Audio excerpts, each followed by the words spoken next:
Macherla municipal chairman Macherla చిన్న యేసోబు తన పదవికి రాజీనామా చేశారు. అనారోగ్య కారణాలతో రాజీనామా చేసినట్లు చెప్పారు. తన రాజీనామా పత్రాన్ని టౌన్ ప్లానింగ్ అధికారి నాగేశ్వరరావుకు అందజేశారు.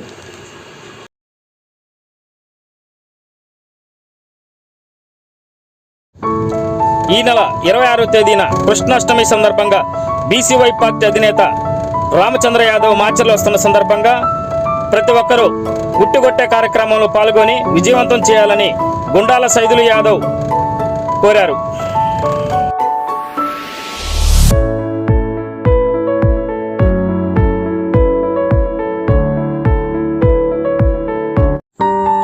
ప్రజల సమస్యలపై నిరంతరం గలమెత్తుతున్న పీవీఆర్ న్యూస్ తెలుగు 4వ వార్షికోత్సవం శుభాకాంక్షలు తెలియజేస్తున్న ఏపీఓ టి నాగ శ్రీనివాసరావు మాచర్ల.